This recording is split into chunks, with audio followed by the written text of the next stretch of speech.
दोस्तों फाइनली 50 सालों के बाद इंडिया की लोकसभा की सीटें बढ़ने वाली है और इस लोकसभा की सीटें बढ़ाने के लिए बीजेपी इतनी ज़्यादा एक्साइटेड है कि उन्होंने जनगणना तक होने का वेट नहीं किया। जनगणना 2011 की जनगणना के हिसाब से वो लोकसभा में सीटें अलॉट करेंगे। पर आखिर क्या रीजन है कि बीजेपी इतनी जल्दी ये सब करना चाहती है और आखिर क्या इस चीज़ से बीजेपी का फायदा होगा या फिर नुकसान होगा, या फिर लोकसभा में कुछ ऐसी चीज़ें होने वाली है जिसके बाद बीजेपी को हराना लगभग इस देश में नामुमकिन हो जाएगा। इसी की बात करेंगे इस वीडियो में। और अगर आपको चैनल को अच्छा लगे तो सब्सक्राइब कर दीजिए, वीडियो को लाइक कर दीजिए।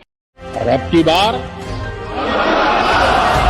नरेंद्र मोदी हिंदुस्तान के प्रधानमंत्री नहीं रहेंगे, मगर ये देश रहना चाहिए, इस देश का लोकतंत्र दोस्तों हमारे संविधान में लिखा हुआ है कि लोकसभा की सीटें हर 10 साल में बढ़नी चाहिए और 1950 से लेकर 1970 तक ये होता भी था। पर इंदिरा गांधी ने आके बोला कि हमें जनसंख्या रोकनी होगी और जनसंख्या को रोकने के लिए तब साउथ इंडिया ने ऐसा बोला कि हम तो ज़्यादा अच्छे से बेहतर से रोक रहे हैं, पर अगर हम ऐसा करते रहेंगे तो एक समय आएगा जब नॉर्थ इंडिया की पॉपुलेशन साउथ इंडिया से कई गुना बढ़ जाएगी। और क्योंकि पॉपुलेशन के हिसाब से ही तो लोकसभा की सीटें दी जाती है और इसीलिए लोकसभा की सीटें नॉर्थ इंडिया को ज़्यादा मिलेगी और साउथ इंडिया को कम हो जाएगी। तब इंदिरा गांधी ने बोला कि हम एक काम करते हैं, इसको फ्रीज कर देते हैं, यानी कि जब तक इंडिया की पॉपुलेशन एक फिक्स नंबर पर आकर रुक नहीं जाती है तब तक हम लोकसभा की सीटें नहीं बढ़ाएंगे। तब साउथ इंडिया को लगा ये चीज़ काफ़ी बेहतर है, अगर ये चीज़ होगी तो हमारे साथ मतलब जस्टिस ही होगा, कोई नाइंसाफ़ी नहीं होगी। तब 25 सालों के लिए इस चीज़ को फ्रीज कर दिया गया कि 25 साल तक लोकसभा में सीटें नहीं बढ़ेगी। और ये 25 साल का समय खत्म हुआ 2001 में। तब थी अटल बिहारी वाजपेयी की सरकार। अटल बिहारी वाजपेयी की सरकार में एक प्रॉब्लम ये आई कि साउथ इंडिया से 2-4 पार्टी का सपोर्ट था उनके पास, और अगर साउथ इंडिया की सीटें कम होती तब वो सपोर्ट चला जाता। इसलिए अटल बिहारी वाजपेयी ने भी सोचा यार मतलब कि अभी रुक जाते हैं, 25 साल के लिए और फ्रीज कर देते हैं। समय बीतता गया और समय आया 2026 में, और अब साल आ चुका है जिसमें लोकसभा की सीटें बढ़ाई जाएगी। लोकसभा की सीटें बीजेपी के बिल्कुल फेवर में है। फॉर एग्जाम्पल अगर आप उत्तर प्रदेश की बात कर लीजिए तो अगर लोकसभा की सीटें बढ़ाई जाती है तो उत्तर प्रदेश को तो 80 के बदले 140 सीटें मिलेगी, पर केरल को 20 के बदले सिर्फ 20 सीटें मिलेगी।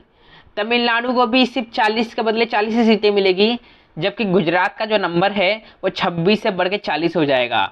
यानी कि जिस स्टेट्स में बीजेपी का जो फेवर है वो उनके प्रो में है, वो लगभग सीटें बढ़ने वाली हैं।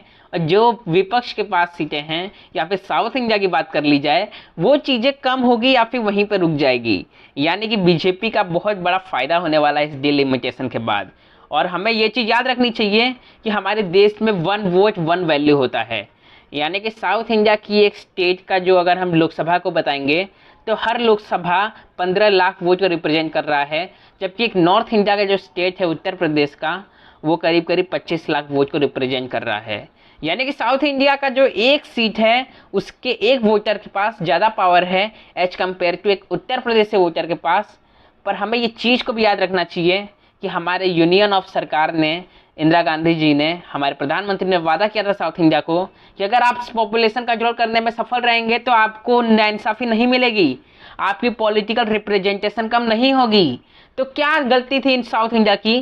क्या साउथ इंडिया की गलती ये थी कि उन्होंने पॉपुलेशन कंट्रोल कर लिया, या फिर साउथ इंडिया की गलती ये थी कि उन्होंने प्रोग्रेस पे ज़्यादा ध्यान दिया, उन्होंने महिलाओं को ज़्यादा आगे बढ़ाया और नॉर्थ इंडिया कभी पॉपुलेशन कंट्रोल नहीं कर पाया और इसीलिए नॉर्थ इंडिया को इस चीज़ का रिवॉर्ड मिलने वाला है। नॉर्थ इंडिया को लोकसभा में ज़्यादा सीटें मिलेगी, इससे ओवरऑल फ़ायदा सिर्फ बीजेपी को हो।